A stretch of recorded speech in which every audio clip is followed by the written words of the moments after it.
Hello and welcome to the Customer Service Support Group, your safe space to vent and talk about these customer service experiences.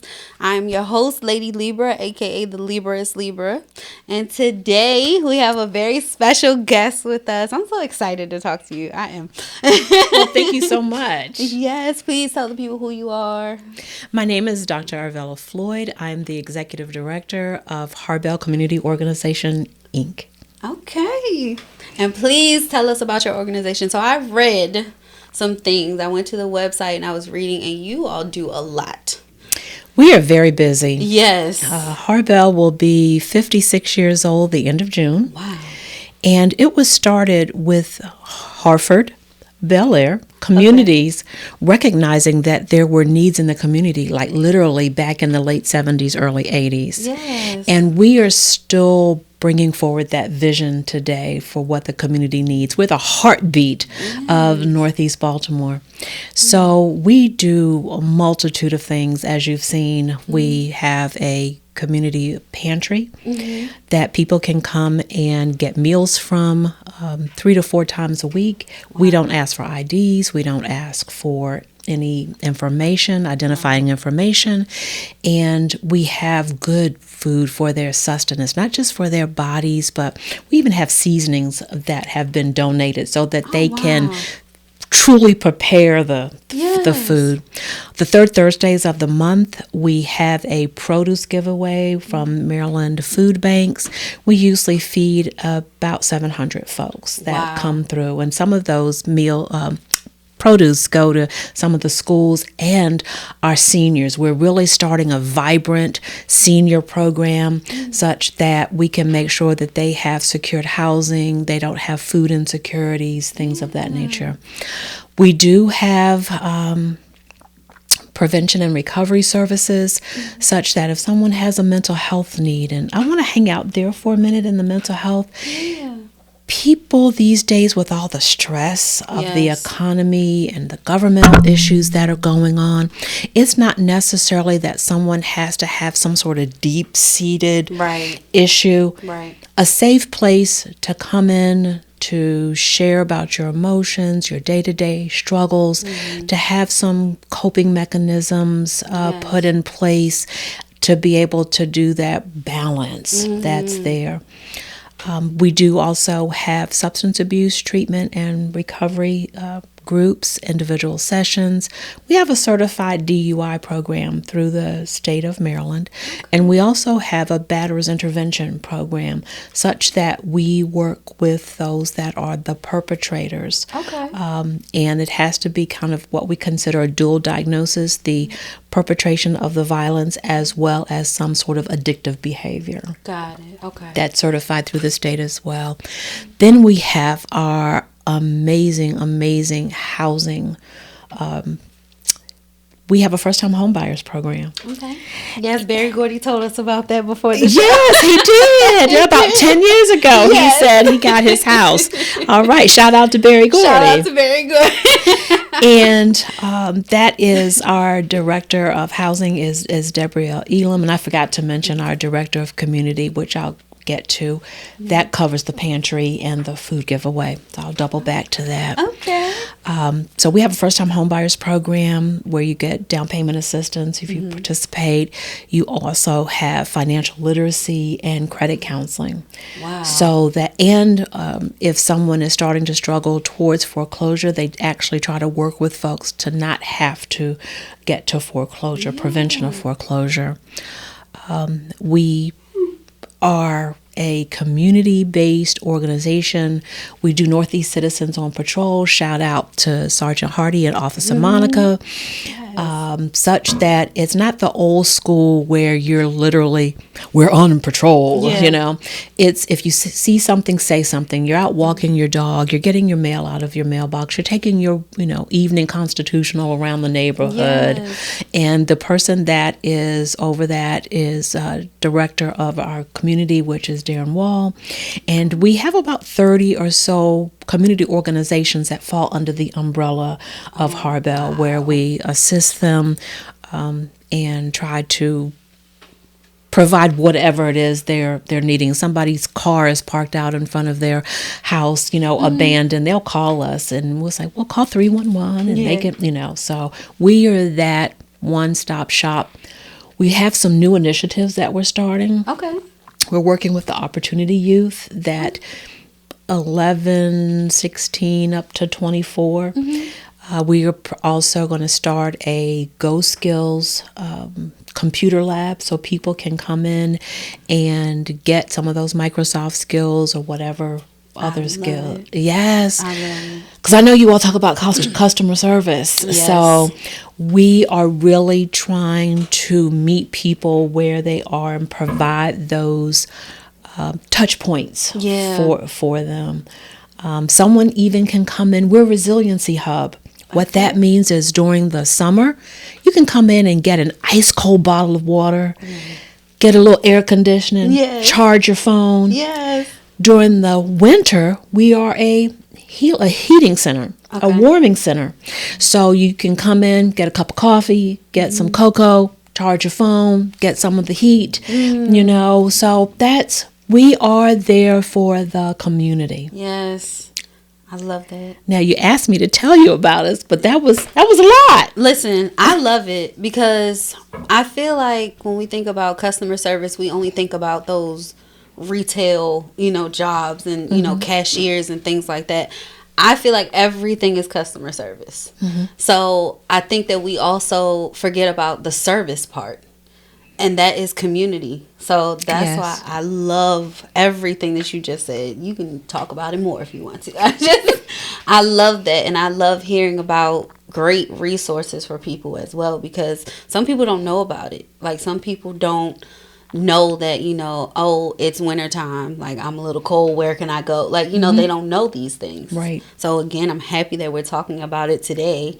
And I don't know if anybody has told you, but thank you for all that you do, because that is so important. That sense of community, that's so important. And that's just it. It is truly sense of community. If I can shout out a couple of dates that people can put a save the date on, it is May the 16th, I believe, that second Saturday in the month of May, we're having Spring Fling. And what that is, Department of Public Works is going to come. They're going to have trees and mulch and the flowers for the beautification. No cost to the folks. They can just come and get what they need for their yard.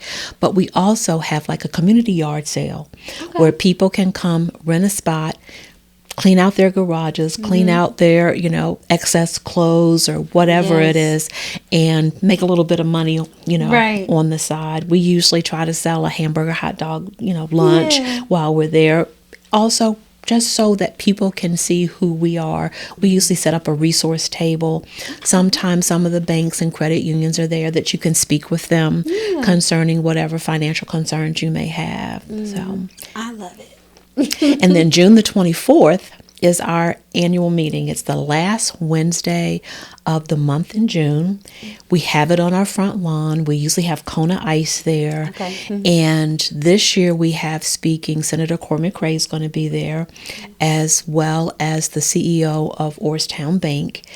And it is, I am going to say, it's kind of an official birthday party for HARBEL to let the community know what we've accomplished during that year. Our board of directors is installed during that time, and it's just a good time that is had by all, a nice outdoor community event. Yes, I love it. I especially love that, you guys are working with the youth, because they're, just to double back on that, there's certain things that I've always believed should have been taught in school.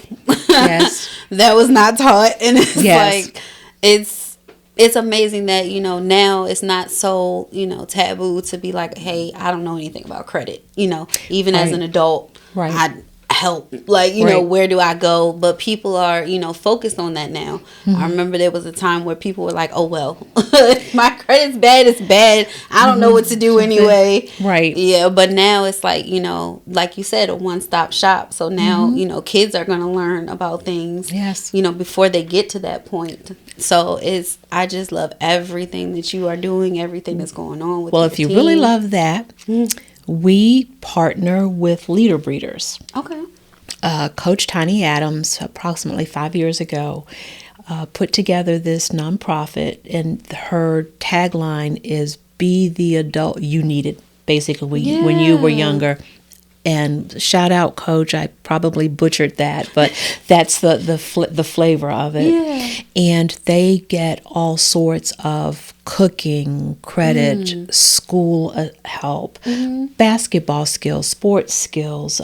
They're actually going on a HBCU college tour here soon. Okay. And so we are partnering with them as well to reach out and touch that youth in a loving, nurturing, kind, safe space type of way. Yes, that is amazing, and I love that for them. I love that they're going to get that. I used to want to do that, actually. I wanted to make a space for the youth to teach them exactly what you said, what I didn't get taught, what I learned late.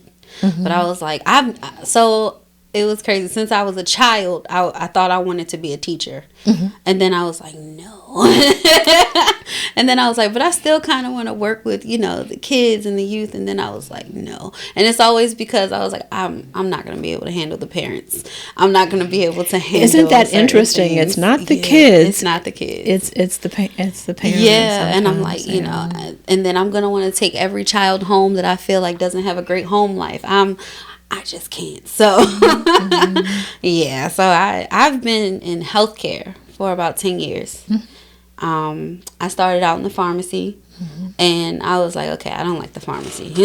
So I went to something else, and I did realize that I like helping people. I became a certified community health worker. Okay. So a lot of things that we learned during training was about how to help the community, how to do certain things. And it's crazy because we hadn't heard of HARBEL. Like, that wasn't, we've heard different things. Like, there was literally a whole class on resources. And, we still didn't hear about organizations like yours. What's so interesting is people will come in and they say, I live right around the corner. I've passed this building, time and time again. I didn't know what you all did. Right. And then they come in, whoa, didn't know it was this large. We also will have, if a community organization wanted to come in and utilize one of our board rooms or utilize one of our conference rooms, they can do that. They can call and set up and come in and utilize that space for a meeting. We're going to work on opening a copy center. So we figure, okay, we've got the youth. We make copies for some of the community organizations anyway. Let's teach the youth that copy skill set, so that they can be ready to go to a FedEx or a Staples and get a job, get that good job that they can have so they can sustain themselves. Yes. So we have a lot going on, and people just don't realize it. I don't know what happened. I don't know where the mindset went of that community organization, but we are truly based in the community and function based on what the needs of the community are. Yes, we need that. I grew up when we had rec centers.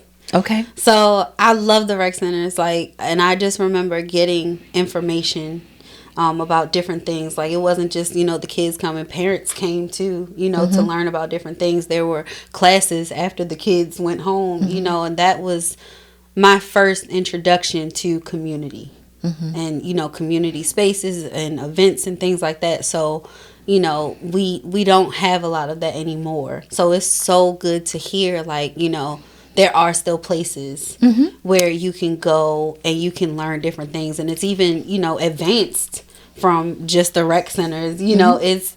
You're so far advanced now, and then it includes everybody. It's an amazing thing to see. If there are youth that need their school service hours, we always look for volunteers, because no matter what the weather, that third Thursday, we're out giving food Yes. And it comes in pallets, so it needs to be repackaged such that it can be presented to the cars and to the families as they come through. We're always looking for volunteers to be able to do that. Yes, I know some teenagers, so I will be sending them your way. Right. But yeah, because all of my friends have older children, and then I have nieces and nephews. So yeah, I'll be letting you know when they can get there. All right. But we could talk all day. But reading your bio, right? I was intrigued by two things. So the first one is 40 years of service. How? I'm not sure how. I know when I went to undergrad, I walked in the door studying psychology with a human service emphasis and knew that I needed to go further in order to be able to help people. That was my whole foundation of helping people. And this is kind of how I say it. If people are awake at that 2, 3 o'clock in the morning and they just have that angst and that anxiety and that depression and they have nowhere to turn, I want to be that person that they could reach out to and speak with. And so I've worked in various fields. I've been hospital-based. I've worked in a correctional facility. Oh, wow. I have worked at a camp. Okay. I've worked in employee assistance, private practice. Over the years, I've taught some, and I just always want to be that safe place for someone. Is that what keeps you going? What keeps you in this field? I would say so. Okay. Yes. Yes. Yeah. It takes a special person because a lot of people want to help. You know, some people actually do, but they're like, I'm just going to do this and that, you know, I'm not going to take on anything else. But to be so well-rounded and to be open to helping people however they need it, whatever help they need, that takes a very special person. And the other thing, backtracking to the EAP. So for anybody that doesn't know, EAP, Employee Assistance Programs, Yes. they are...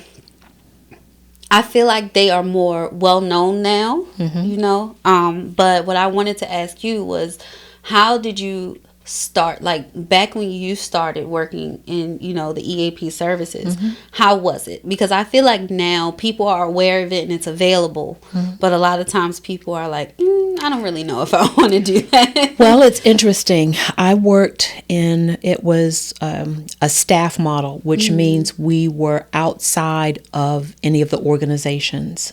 So we would go either into and do trainings and seminars, lunch bag seminars, brown bag, CEU, continuing ed credit seminars for some of the agencies. That's how people would get to know us as the clinicians and then would feel comfortable coming to the office. Wow. It was extremely rewarding doing employee assistance work. It is known as kind of a hidden or silent benefit in many people's insurance packets. They don't realize they have that. Yeah. And it is 100% confidential unless, of course, a supervisor sends you because you're having some issues, you know, at work. I enjoyed it tremendously. I got to go into the hull of ships that had cargo coming over to take the tour. I've been through a major manufacturing plant that manufactured paper and other products. So not only did I do the counseling and training aspect as their employee assistance person, I got to see behind the scenes what they did so I could understand some of the struggles that their employees would have. I was doing EAP work during 9/11. Oh my God. I spoke to people that had friends and family on the planes. I spoke to folks that their offices were in New Jersey, and so they could look across the river and see the towers going down. Oh my God. It was a tremendous weight to be responsible, to interact and counsel folks at that time. But we got through it, and it was definitely a moment for pause. Yes, Yeah. that's amazing, because I feel like, well, the company that I work for, I never say their name on here, but I wish I could. But the company I work for, their EAP services, I feel like they're good, but there's no personal, interaction. There's no, no one that would actually sit there and have you speak with them and say, what's going on, and then I feel like they are, like, when I call in, I called in to get my therapist, to get connected with someone and talk to someone, but it felt more like I was calling a call center. Ooh. And like, they were just like, okay, what are you looking for, where do you live, okay, I'm gonna send you this list via email, here you go. and I'm going to say I'm sorry you're having that experience, because there are multiple levels to EAPs, and that sounds like a referral forward type service, whereas the one I worked for, when they called in, we were actually master levels clinicians, and we were working with you on whatever the issue was. So I remember the first time I called, this was some years ago, I called and I was I think I was stressed at work, and I didn't know that they had people right there that you could just talk to, just sit and speak with, and I was asking for a therapist then. I just didn't connect with the therapist that they sent me, but I was talking to them, and they were like, okay, we're gonna send you this list, and I was like, okay, thank you, and they were like, yeah, and just to let you know, if you ever need to talk, you can call us back. I'm like, really? Right. I didn't know that. Like, oh, okay, I guess. Well, and that's when let me circle back a minute, and that's when I talked about our mental health services at HARBEL, because it doesn't have to be something that is so dark and heavy. Right. Just the stress of the day to day that we go through with the prices of gas and family issues, and it's just somebody else to bounce things off of. And so I would definitely suggest that people, just like we keep, both of you, we wear glasses. We don't go to the optometrist or ophthalmologist every single month or every single day. Right. Just like a mental health therapist, you might not have to go, you go for 2 months here, 3 months there to work through something. Just like we keep kids keep a pediatrician, we keep an optometrist, we keep a dentist, have someone that you can reach out to, and we definitely have the availability at HARBEL. That's important. I think that one of the biggest things, like I said before, the resources being there is important, but if people don't know about it, and I feel like it's, a lot of it is just, people are still afraid to ask for help sometimes. So they don't necessarily look, because sometimes, just like you said, the building is right there. People just people don't know, and I feel like that's because of a fear, like, I can handle this on my own. And I feel like it's the same way with EAP. Like, I just spoke to someone yesterday, someone that's actually on my team, and she was like, I'm burned out. She was like, I don't necessarily know what to do. And I was like, have you talked to EAP? And she was like, no. For what? And I was like, they can help you. They can help. I was like, and they can connect you with a therapist, and they'll get all the information from you, and they will connect you with someone. And if you don't like that person, or if something's wrong, you can find another person. They'll help you if you want to keep doing that. And she was like, wow, like, I need to call them. Right. And I feel like that's important. Even though I look for a certain level of empathy. Yes. That's important. Yes. And, like I said, my experience wasn't horrible. Like, I didn't get anyone that had an attitude or didn't want to help, but it's just, it felt a little robotic, like, Okay, a little sterile. yeah, like, okay, you're reading from a paper, but I can tell you look up every now and again, like, to answer certain questions. But even, with that, it's like, I feel like EAP is still important, and people need to know you can call them. That's what they're there for, to help. Absolutely. So I love that. And I was telling you before the show, like, I haven't heard of anyone that has been in the field for so long, like, and has kept going. My mother is definitely my motivation for being in healthcare and staying in healthcare. She was at her job for 30 plus years. And then also my parents were older. So my mom was 41 when she had me. So I watched her turn into a senior. Yes. And I just remember, like, being young, like, I was around her family. I was around her aunts and uncles. And, so of course they're already in their 60s and 70s. Right.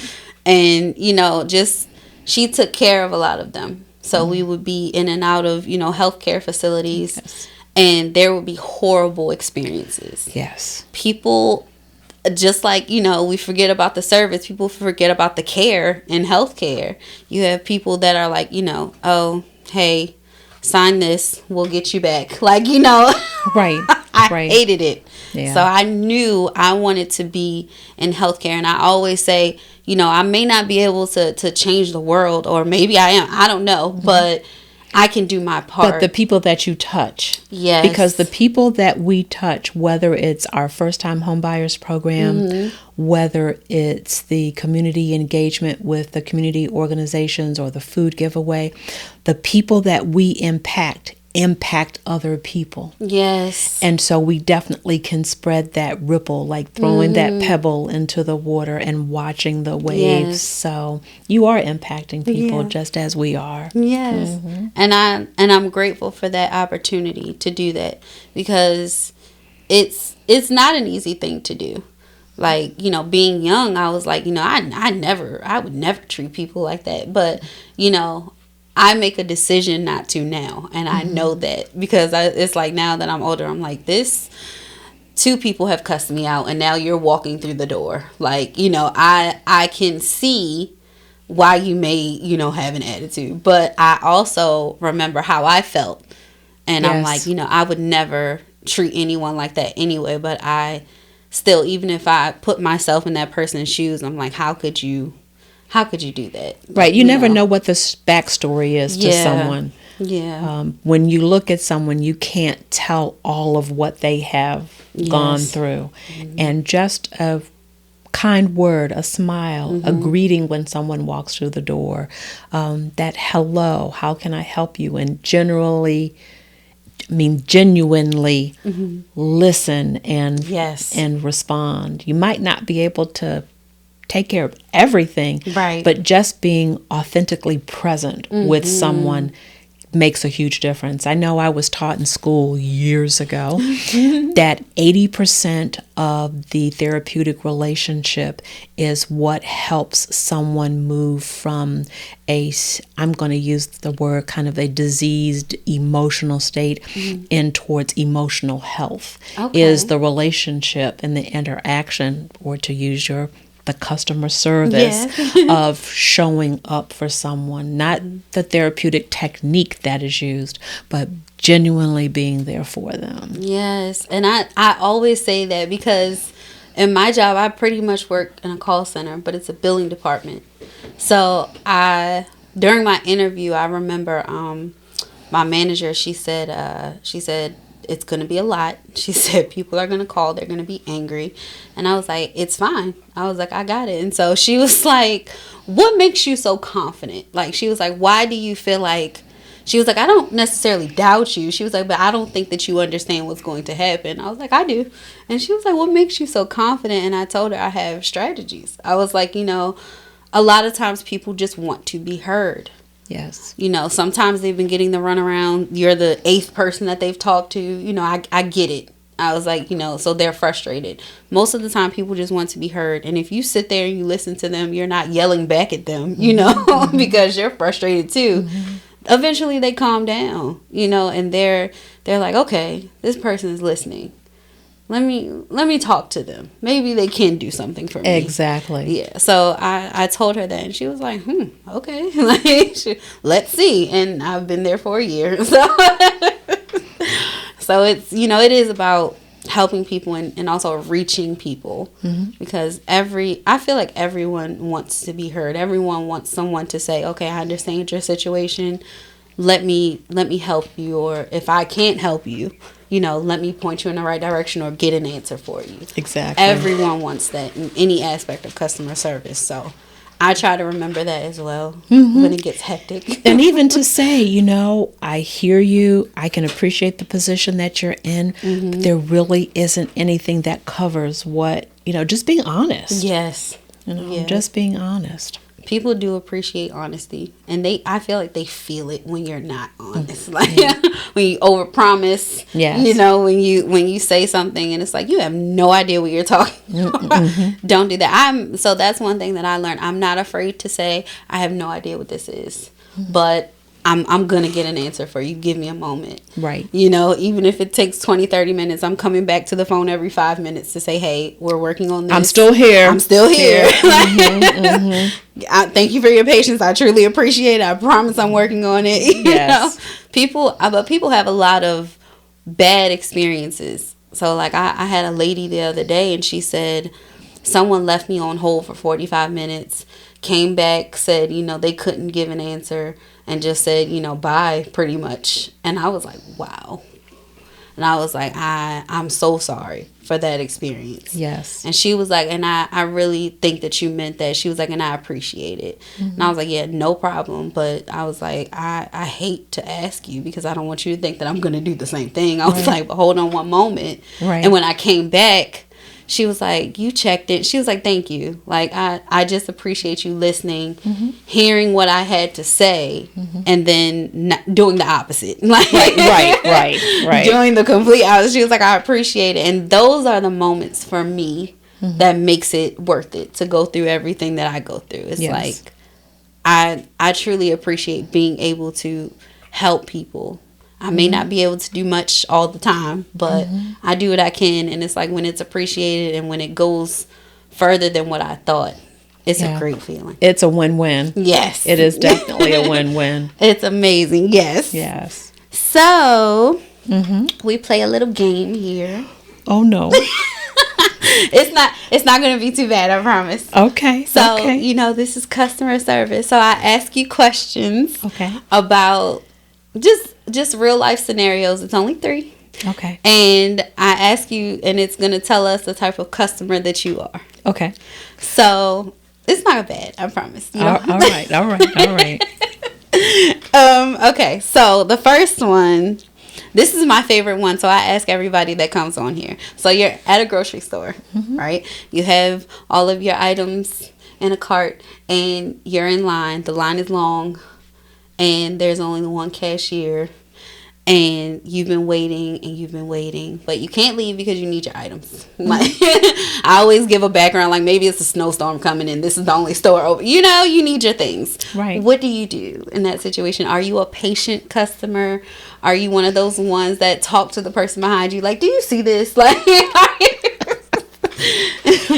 I am a patient customer. Okay. I think I learned that from my parents, and I think I know I did. If it's getting to be where the line is really long and I can see that the cashier is struggling, I may ask the person behind me, I'm going to step out of line for a minute and go see if I can find a manager and see if we can get, some other lines open. And if not, I play on my phone. I take a few moments to say, okay, I'm here. I'm supposed to be here. This is keeping me from somebody hitting me, me hitting somebody, some sort of accident or whatever. This is a moment in time, and I'm going to stay mindful of what's going on. I'm definitely not one of the, do you see this? And I'm putting my stuff. Yeah, that's not me. I love that. So you are the only one that has ever given an answer like that. I love it because I try to tell myself, like, everything happens for a reason. You're in this moment for a reason. I do get frustrated, but I don't take it out. No one will know. And then I bring myself back. So I like that answer. Okay. So the next one. Okay, so this is more towards like networking. So you're trying to partner with someone or a company, and it could be for HARBEL, it could be for anything. And they keep giving you the runaround, and eventually they say they're coming and then they don't come, like, to whatever meeting you have set up. How do you handle that? Do you give like a Yelp review? Do you? No, I don't. Okay. I was born before microwaves, so I do not do the Yelp review and all that sort of stuff. Yeah, no.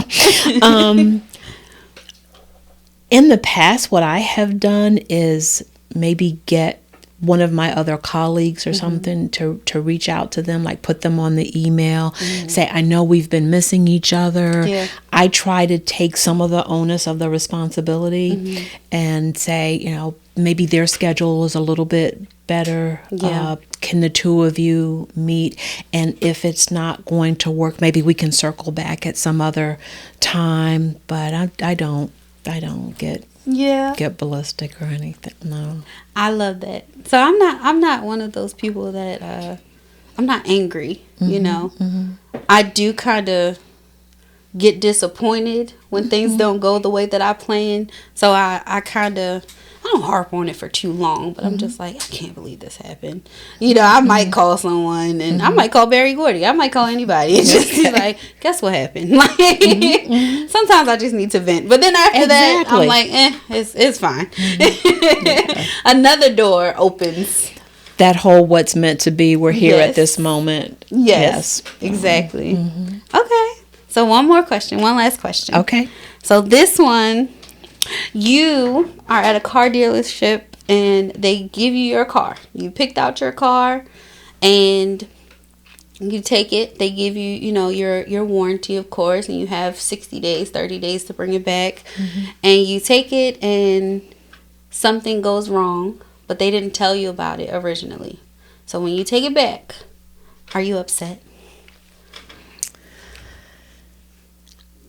I would be upset if it was a safety issue. Okay. If it's cosmetic, if it's something that is not going to cause my life harm, harm myself or my family, I'm not going to be up. I'm going to take it back and say, on such and such a date at such and such a time, I purchased this and I'm now seeing that there are issues with A, B, C, and D. Yep. If it's a safety issue, then I am going to escalate it a little bit, This is a safety issue. I would like to speak to the manager, please, because this could have been a catastrophic failure and this is unacceptable. Is this a recall, from the manufacturer? Is it something that you all noticed? And I probably do something like the Carfax or the VIN something, Now that I will do. Now that I do know about the Carfax. Yes, I know about that. They are important. They are important. But that's how I would handle that. And depending on how they dealt with it, I may, we need to reverse this sale and or you need to find me a comparable vehicle that has all of its safety checks and things of that nature. So. Okay. I love the type of customer you are. You passed. Okay, well, thank you. I don't like tests, but thank you. No, I'm just joking. I just do that to feel out, how people put themselves in the customer's shoes. Because I've asked people the questions and they're like, it does sound crazy when I say I'm going to yell at somebody, and, I have people that know who they are and they're like, forget all those groceries. I'm just going to leave. Well, along the way, I have managed 2 retail stores. And my first job in college was a cashier at a women's clothing store that no longer exists. So I've been on that side of what can I do, how can I do, and you're right, customer service can happen anywhere. That's why when you walk into HARBEL, the first thing good afternoon, how are you? How can we assist you? Would you sign in for us here, please? Would you like a cold bottle of water? Or, we definitely try to make people feel comfortable, when they walk in, whether they're, the seniors or the middle of the road folks or the kids. Hey, how you doing? How was your day at school today? What's up? What good? Change it up a little bit, depending on the audience. Okay, I love that. Okay, so I have a couple questions. These are not the tests. Okay, good. I don't like tests. So I always end kind of by asking, what was your best or worst experience? I know you have over 40 years of experience, so what was like a good memory or one of the most memorable? It could be good or bad.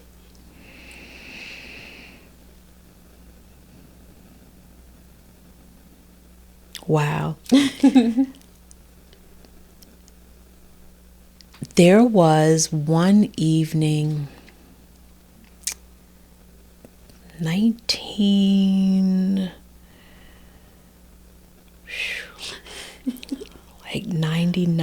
2000. Oh, wow. I'm in Jacksonville, Florida. I'm at a grocery store. I roll up. I was EAP at the time. Okay. I roll up, park. I'm going in to get some ice cream. I want some ice cream. And there was a young lady. I say young lady. She was an older lady that was passed out by her car. Wow. And there was someone starting to do CPR. One person CPR, and I was like, is this your family member? Do you know them? And they were like, no. We started the chest compressions and the breathing. I joined, and the fire department called us to let us know that she had lived. Wow. So that doesn't necessarily have anything to do with the years of counseling or HARBEL, but you asked me, and that's the one that came to the forefront. Someone that I helped, being in the helping profession, and they lived. Yes. And I actually still remember her name. Oh, so, wow. Mm-hmm. That's beautiful. But it goes with, everything that we talked about today. It's about, customers, yes, but service, and health. We have to remember the care in healthcare. So I'm so happy that you were there. I'm happy that, you got the call that she was doing okay. Yeah. Because I understand being in those situations, and sometimes you don't get an update. And right. I have people that I think about from years ago, and I'm like, I hope that they're doing well. Yes. Yeah. So I'm just so happy that you were there, and someone else was there too to just help her. Oh, that was a good one. That was a great one. And the other thing that I like to ask is, what advice would you give? Usually I say, like, what advice would you give to the customer? But in this case, someone that that you were talking about, the resources at HARBEL. Like, if you were telling them about it, what advice would you give them?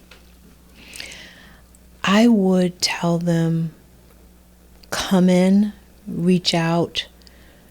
Don't be afraid, whether it's the food pantry, whether it's the first-time home buyers program, whether it's our other community initiatives that we have.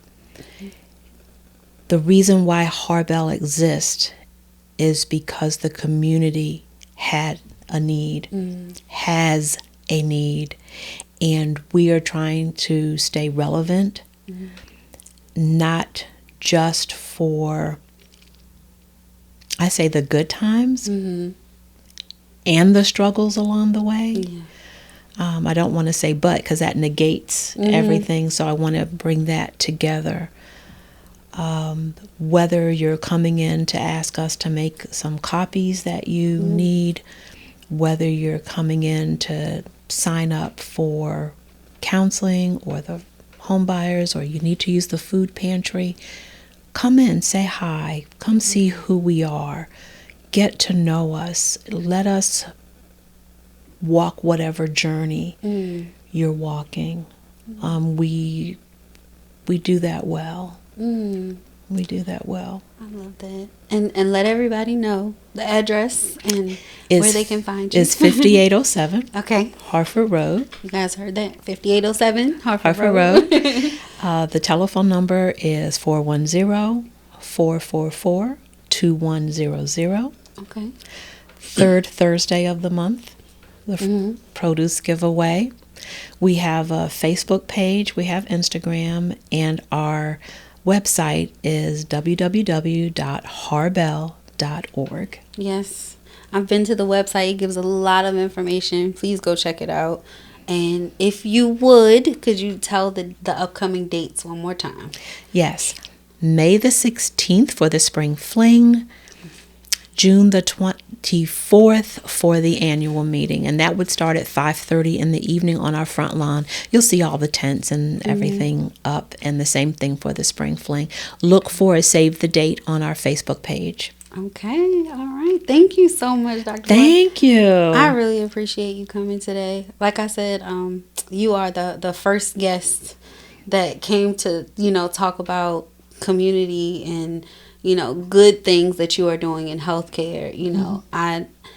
I created this to make a safe space to vent about things, because I feel like a lot of times, just like you said, there's a lot of mental issues, but because of everyday life showing up. Yes. How is it said? Life be lifing. Yes. Yeah. Life be lifing. Life be lifing a lot. Yeah. And then being at work, just like we have to think about people, being human, and you don't know their struggle. I feel like a lot of times people forget, the customer service provider, you don't know what they're going through either. And technically you don't think about that as the customer, Right. But my biggest goal is to just bring awareness and to have people understand we are all people. Exactly. We are all people. Be kind to everyone. Exactly. Be kind to everyone. Yes. I like that. Yeah. So that's my biggest goal. And that's what I like to basically, that's the root of why I do this. So again, thank you so much. Well, I want to thank you for your time and the exposure. Of course. And thank you all for tuning in. You already know you can catch us on YouTube. I'm on Facebook, TikTok, IG. I don't have Snapchat yet, but anywhere you watch your podcast, you can come and check us out. CSSG podcast. Please go to the HARBEL website. Please check out everything. The phone number is 410-444-2100. I'm good. I remember. You're real good. And thank you for tuning in. And, I'm sorry. I always ask, please, before you call in, ask, is this necessary? Have something to say. Talk to us. But the biggest thing after today's episode, I just want everybody to know there are resources.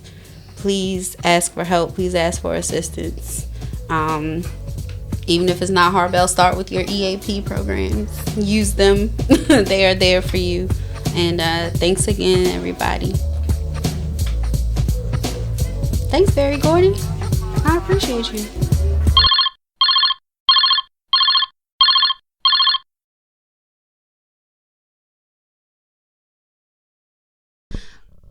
Thank you for calling the customer service support group. Goodbye.